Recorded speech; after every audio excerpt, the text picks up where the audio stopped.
warahmatullahi wabarakatuh. Anu kula enggal nggih nepaken nami kula Habib dari Kali Jirep. Oh. Nggih, panggih kali Pak Gofar wingi ten mriki kula terus tertarik ngoten nggih. Nggih. Nembe dipun riwayataken masalah Rasulullah itu segalanya itu sudah tidak ada yang tandingin deh lah artinya itu ya. Semua sudah lengkap, semuanya sudah beres semuanya. Iya. Lah, itu dijadikan sebagai uswatun hasanah.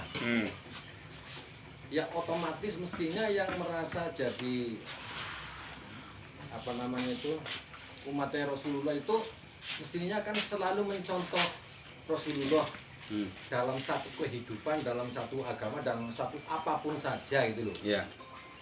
Nah kalau kita tingali ataupun kita kaji lebih jauh, kayaknya sekarang itu jauh sekali dengan kebijakan Rasulullah gitu loh.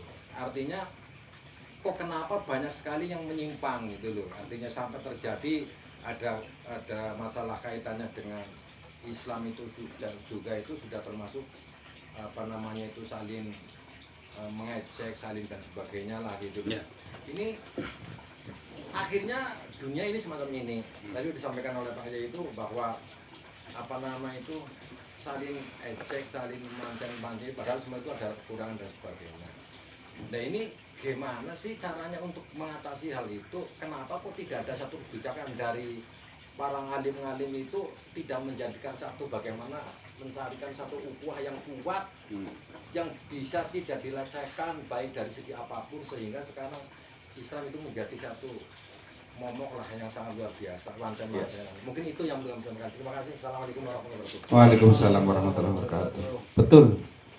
Jadi memang kita wajib prihatin dengan kondisi umat Islam saat ini, di mana yang pertama tentunya akhlaknya umat Islam itu begitu jauhnya dari apa yang sudah dicontohkan oleh Rasulullah SAW. Itu jelas. Kenapa hal itu terjadi? Karena sebenarnya sudah pernah saya sampaikan di sebelumnya, di mana mungkin kita itu yang pertama kita itu kurang di dalam ngajinya itu kurang. Sekarang coba di kampung-kampung, itu pengajian itu paling setahun sekali, betul lah Pak? Oh pas bulan Maulid itu misalkan, itu setahun sekali. Kira-kira kita kalau ngaji setahun sekali itu yang diharapkan perubahan akhlaknya bagaimana itu? Satu. Yang kedua, selain kurangnya taklim, terus kemudian kurangnya taklim itu juga tadi ada taklim, ada namanya tarbiyah, kurangnya tarbiyah. Tarbiyah itu kalau di zaman dulu itu memang ada namanya tarbiyah. Taklim dengan tarbiyah itu beda. Taklim itu ini majelis taklim ini majelis taklim. Di mana saya menyampaikan sesuatu, panjenengan mendengar, tapi tidak ada tindak lanjut. Apakah yang tak sampaikan dipraktekkan apa tidak? Itulah taklim. Lah kalau tarbiyah itu ketika sudah disampaikan, maka kemudian dipantau, kira ini sudah dipraktekkan belum? Misal sekarang ngaji tentang keutamaan sholat malam. Nah, malam-malam tak telepon misalkan. Nah, gimana ini bangun jam sekian kita semuanya sholat malam.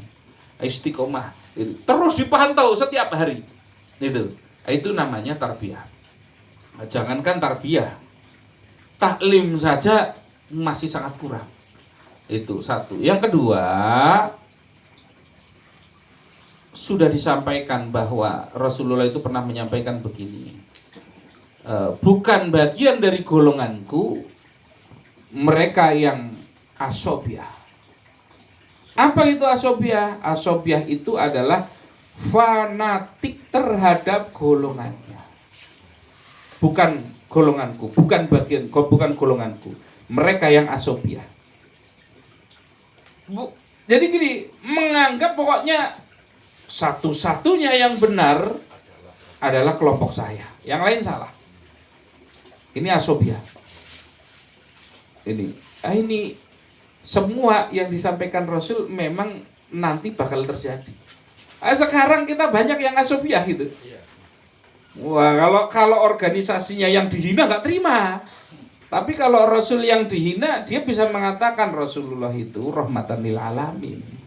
Ya, beliau sabar, pemaaf, dia nggak suka sakit hati itu. Giliran giliran kiainya dihina, organisasinya dihina, nggak terima. Tapi giliran Rasulullah dihina, Islam dihina, dia bisa bersabar.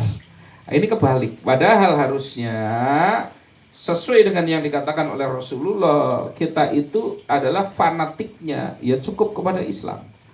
Organisasi apapun, kelompok apapun, tujuannya untuk mengantarkan ke Islam, gitu loh. Ke Islam yang kafah, itu. Nah, maka kalau kalau alatnya ternyata rusak, gak ada, ya nggak apa-apa. Yang penting nyampe ke Islamnya, kan begitu.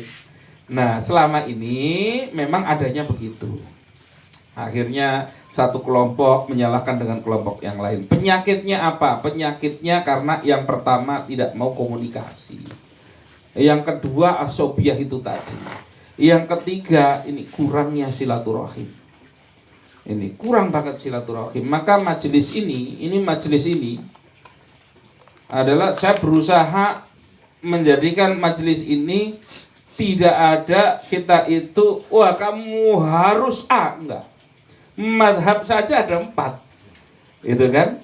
Ada yang mau ikut Ahmad bin Hambal, enggak apa-apa. Ada yang mau ambil Imam Syafi'i, bagus. Ada yang mau pakai Maliki, enggak apa-apa, bagus. Ada yang mau pakai Imam Abu Hanifah, boleh, semuanya boleh. Nah ini kita harus terbiasa dengan hal-hal seperti itu. Ini perlunya apa? Perlunya adalah silaturahim. Makanya saya ada pondok pesantren. Saya ada pondok pesantren, santri NU-nya ada. Apa pesan saya ke santri NU, santri-santri yang dia itu dari orang tuanya NU? Yang saya sampaikan, mondok itu adalah untuk meningkatkan, memperbaiki akhlak, menyempurnakan akhlak, membaguskan akhlak. Maka kalau kamu mondok, kamu pulang ke rumah, akhlakmu harus lebih bagus. Maka kalau kamu orang tuamu NU, pulang dari tempat saya, kamu harus NU. Jangan berubah. Nah, nanti kalau berubah, kamu jadi masalah di keluargamu. Berarti kamu nggak akhlak. Ada yang Muhammadiyah. Di tempat saya ada yang Muhammadiyah. Apa yang saya sampaikan, kamu dari keluarga Muhammadiyah, maka kamu ya harus sesuai dengan, tetap harus menjadi seorang yang Muhammadiyah itu. Karena kalau kamu pulang tiba-tiba kamu jadi NU, keluargamu Muhammadiyah, masalah. Berarti akhlakmu nggak bagus. Yang Muhammadiyah tetap Muhammadiyah. Ada yang jamaah tabligh tetap jamaah tabligh. Ada yang salafi ya silahkan tetap salafi, nggak apa-apa. Biasa saja itu. Yang menjadi patokan kita ini yang perlu disampaikan yang difahami oleh semua umat Islam. Apa kata Rasul? Kata Rasul ada 3 patokan. Ada 3 patokan yang menyebabkan bahwa dia masih saudara kita muslim. Apa? Yang pertama, syahadatnya sama. Kira-kira Salafi, Muhammadiyah, NU, Jamaah Tabligh dan lain sebagainya, Al-Wasliyah dan lain sebagainya. Kira-kira syahadatnya sama apa tidak? Ini kata Rasul. Jangan sekali-kali kita mengkafirkan ketika ada 3 ini di saudara kita. 1, syahadatnya sama. 2, sholatnya masih ngadep kiblat. Kira-kira masih pada ngadep kiblat nggak ini? Nah, masih. Ya, masih. Ketiga, kamu masih menganggap halal daging kurban saudaramu. Itu. Jadi karena kalau orang kafir nyembelih itu haram itu kan untuk kita itu. Nah, maka kalau dia masih halal dagingnya untuk kita makan, itu masih saudara kita. Itu patokannya. Jangan sekali-kali kita itu mengkafirkan orang lain. Sekali-kali jangan. Karena apa? Karena kalau kita mengkafirkan orang lain, maka jatuh hukum dari Rasulullah. Apa hukumnya? Kalau ada seseorang menuduh orang lain kafir, maka wajib salah satu di antara 2 wajib masuk neraka. Jadi kalau yang dituduh beneran kafir, dia masuk neraka. Kalau ternyata yang dituduh tidak kafir, kita wajib masuk neraka. Berat apa tidak ini? Makanya Abul Hasan Al-Asy'ari itu ketika ditanya tentang hal ini, bagaimana dengan orang yang tidak sama dengan kita, apa kata Abul Hasan Al-Asy'ari? Saya tidak akan menyebut dia kafir. Kenapa? Ketika saya menyebut kafir, maka berarti saya menginginkan saudara saya masuk neraka dan saya gak mau itu. Lah kalau dia gak beneran kafir, saya juga gak mau masuk neraka itu. Ini. Nah maka yang perlu dilakukan adalah berarti ukhuwah, silaturahim. Alhamdulillah saya selama ini berusaha silaturahim. Ya ini sebenarnya bagian dari kita menyatukan dari bermacam-macam ini. Ini mungkin kalau ditanya ini bisa latar belakangnya beda-beda ini. Ini Mas Ali ini NU, Mas Fajar Muhammadinu. Sama Muhammadinu ya. Pak Gofar PKS ya, Gofar. Ikhwanul Muslimin berarti ini. Ya, memang campur-campur itu.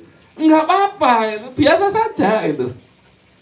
Itu artinya itu saudara kita. Misalnya Pak, Ya. ini untuk mencari kesimpulan karena ini sudah saya anggap sudah lama saya merindukan untuk tapi ternyata itu orang-orang yang di atas yang dianggap sebagai panutan justru tidak mewujudkan satu ukhuwah